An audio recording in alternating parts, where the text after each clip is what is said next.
दोस्तों arrow India 2025 आज से शुरू हो रहा है, लेकिन ऑलरेडी इस एयर शो ने कई हिस्टोरिक मोमेंट हम सभी के सामने दे दिए। फिर चाहे उसमें पहली बार Su-57 5th generation fighter jet और अमेरिकी F-35 का आमने सामने आना हो, और जिस तरह से रशियन पायलट और प्रतिनिधि इसकी फोटो खींचते हुए दिखाई दिए, ये अपने आप में एक हिस्टोरिक मोमेंट है। क्योंकि हम सभी को पता है कि Su-57 और F-35 या तो वॉर में आमने सामने हो सकते हैं या फिर भारत देश के अंदर, क्योंकि भारत ही ऐसा देश है जहां पर ये दोनों फाइटर जेट आ सकते हैं, क्योंकि भारत के दोनों देशों के साथ रिश्ते बहुत अच्छे हैं। इसके अलावा रूस की तरफ से पहले Su-57 का ऑफर दिया गया। इसके अलावा अपनी लॉन्ग रेंज की मिसाइल का भी ऑफर भारत को दिया गया, जिसके ऊपर हमने कल ही वीडियो बनाकर आपको बताया था। लेकिन अब AL-41 इंजन की ताकत रूस ने इस एयर शो में भारत को दिखाई, और ये इसलिए खास है क्योंकि अगर अमेरिका के साथ इंजन डील में कुछ रुकावट आती है तो ये भारत के लिए सबसे अच्छा विकल्प हो सकता है, जिसका ऑफर भी रूस की तरफ से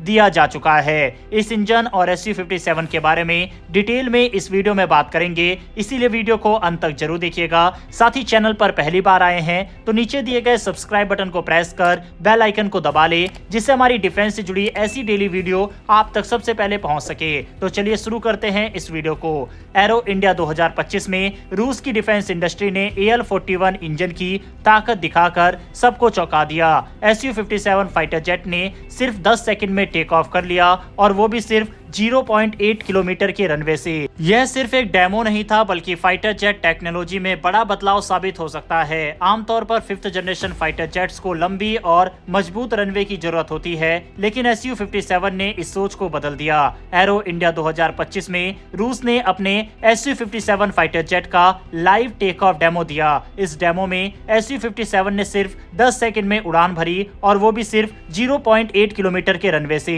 ये दिखाता है कि Su-57 को लंबी और महंगी एयर स्ट्रिप की जरूरत नहीं। इसका मतलब है कि कम इंफ्रास्ट्रक्चर में भी यह जेट आसानी से ऑपरेट किया जा सकता है। इससे फॉरवर्ड ऑपरेशन बेस या छोटे एयरफील्ड से भी फाइटर जेट ऑपरेट करना आसान हो जाएगा। वहीं अब सवाल उठता है कि Su-57 ये कमाल कैसे कर पाया। इसका जवाब है AL-41 इंजन, जो इस फाइटर जेट की सबसे बड़ी ताकत है। रूस का AL-41 F1 engine Su-57 fighter jet की सबसे खास तकनीक है। यह एक after burning turbo fan engine है, जो जेट को जबरदस्त थ्रस्ट और पावर देता है। इसकी खासियतों की बात करें तो पहला, बेहतरीन थ्रस्ट वेट रेशो। ये इंजन Su-57 को बेहद तेजी से रनवे से उठने और तेज स्पीड पकड़ने में मदद करता है। इसी कारण से Su-57 ने 10 सेकंड में टेक ऑफ कर लिया। दूसरा, थ्रस्ट वेक्टरिंग टेक्नोलॉजी। इस इंजन में थ्रस्ट वेक्टरिंग नोजल्स है, जिससे जेट हवा में जबरदस्त मूवमेंट और मैन्युवरेबिलिटी कर सकता है। इसका मतलब यह है कि Su-57 न सिर्फ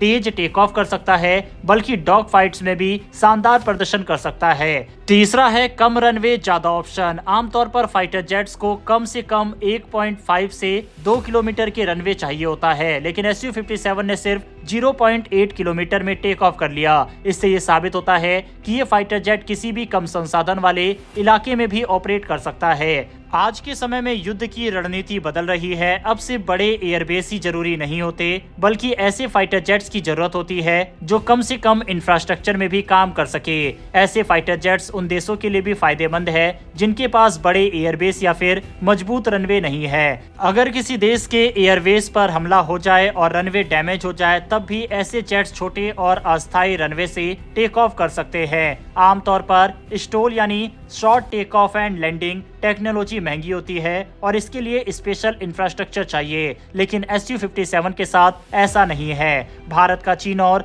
पाकिस्तान के साथ सीमा विवाद है। अगर युद्ध होता है तो बड़े एयरबेस हमेशा सुरक्षित नहीं रहते। ऐसे में अगर भारतीय वायुसेना के पास छोटे रनवे से ऑपरेट करने वाले फाइटर जेट्स होंगे तो हमें बहुत ज्यादा फायदा होगा। भारत भी अपना 5th जनरेशन फाइटर जेट्स बना रहा है। अगर इसमें भी Su-57 जैसी टेक्नोलॉजी आए तो ये भारतीय वायुसेना की ताकत को और बढ़ा सकता है। Su-57 की सबसे बड़ी ताकत इसका AL-41 इंजन ही है। भारत को भी स्वदेशी इंजन डेवलपमेंट पर फोकस करना होगा, ताकि हमें बाहर से इंजन ना खरीदना पड़े। हालांकि भारत के पास न सिर्फ Su-57 का ऑफर है, बल्कि AL-41 इंजन का भी ऑफर रूस की तरफ से भारत को दिया गया है। भारत शुरुआती एमका के स्क्वाड्रन के लिए अमेरिकी इंजन को खरीदेगा, इसके अलावा खुद के इंजन को भी बनाएगा। ऐसे में भारत चाहे तो रूसी इंजन को खरीद सकता है, क्योंकि लगातार अमेरिका की तरफ से डिलीवरी वगैरह में लेट हो रहा है। ऐसे में तेजस मार्क 1A का इंजन ही अमेरिका सही से डिलीवर नहीं कर पा रहा। ऐसे में ये इंजन भारत के लिए काफी कारगर हो सकता है, भारत के तेजस मार्क 2 और एमका के शुरुआती स्क्वाड्रन के लिए।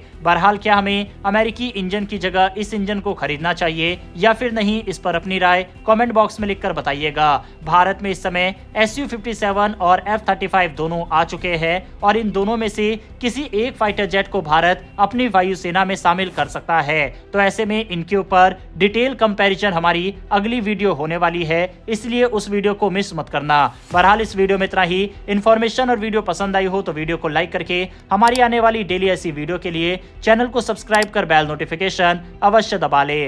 फिर मिलेंगे ऐसी एक नई वीडियो के साथ। धन्यवाद। जय हिंद।